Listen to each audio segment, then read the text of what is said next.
அண்மைச் செய்தி. சிவகங்கை திருப்புவனம் அஜித் போலீசாரால் அடித்து கொலை செய்யப்பட்ட வழக்கு தொடர்பாக சென்னையில் நாளை தவேக சார்பில் ஆர்ப்பாட்டம் நடைபெற இருக்கிறது. இதுகுறித்தான முழு விவரங்களுடன் இணைந்திருக்கிறார் செய்தியாளர் ஜெபர்சன். இதுகுறித்தான முழு விவரங்களையும் பதிவு பண்ணலாம். சிவகங்கை மாவட்டம் திருப்புவனம் அருகே கோவில் காவலாளி அஜித்குமார் காவல்துறையினரால் அடித்து கொல்லப்பட்டது தொடர்பான சம்பவம் பெரும் அதிர்ச்சியை ஏற்படுத்தி இருக்கிறது. இந்த நிலையில் இது தொடர்பாக பல அரசியல் கட்சிகள் தொடர்ந்து ஆர்ப்பாட்டத்தை நடத்தி வருகிறார்கள். இந்த நிலையில்தான் தமிழக வெற்றி கழகம் சார்பில் நடைபெறக்கூடிய ஆர்ப்பாட்டம் நாளை சென்னையில் நடைபெறுகிறது. சென்னை சிவானந்தா சாலையில் உள்ள அந்த சாலையில் ஆர்ப்பாட்டம் நடத்துவதற்கு திட்டமிடப்பட்டு போலீசார் அனுமதியும் வழங்கியுள்ளனர். இந்த நிலையில் தமிழகம் முழுவதிலும் இருந்து ஏராளமான தவேகாவினர் இங்கு கலந்து கொள்வார்கள் என்று கூறப்பட்டிருந்தது.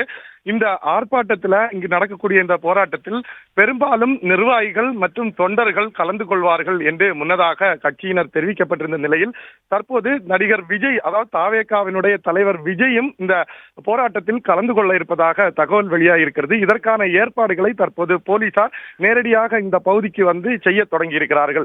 இந்த சிவானந்தா சாலையில் எவ்வாறு போராட்டத்தில் வரக்கூடிய போராட்டக்காரர்கள் எவ்வாறு வர வேண்டும், அதே போல அவர்களுடைய வாகனங்களை எங்கு அவர்கள் நிறுத்த வேண்டும், நடிகர் விஜய் வரும்போது எந்த பாதையில் வந்து போராட்டத்தில் கலந்து கொண்டு திரும்ப செல்லும் போது எந்த பாதையை பயன்படுத்தி அவர்கள் செல்ல வேண்டும், இதற்காக கட்சியினர் என்னென்ன திட்டங்களை வைத்திருக்கிறார்கள் என்பது தொடர்பாக போலீசார் அவர்களிடம் கேட்டறிவதோடு மேலும் இந்த சாலை வழக்கமாக எப்படி இருக்கும், நாளை ஞாயிற்றுக்கிழமை என்பதால் வாகனங்கள் அதிகமாக இந்த சாலையில் வராது, ஆகவே எந்த பகுதியில் வாகனத்தை நிறுத்த வேண்டும் என்பது தொடர்பாகவும் யாரெல்லாம் எந்த பாதையில் வர வேண்டும், திரும்பி செல்லக்கூடிய பாதை, விஜயை பத்திரமாக அழைத்து வந்துவிட்டு போராட்டத்தில் கலந்து கொண்ட பின்னர் வெளியே எவ்வாறு அவர் போக போகிறார் என்பது தொடர்பான ஆலோசனைகள் தற்போது நடைபெற்று வருகிறது.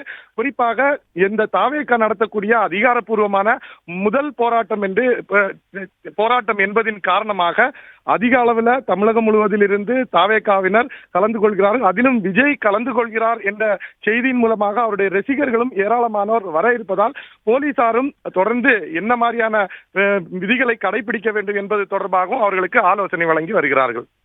பிளே ஸ்டோர் மற்றும் ஆப் ஸ்டோரில் இருந்து பாலிமர் செயலியை QR கோடு மூலம் பதிவிறக்கம் செய்யுங்கள். செய்திகளை உடனுக்குடன் பெறுங்கள்.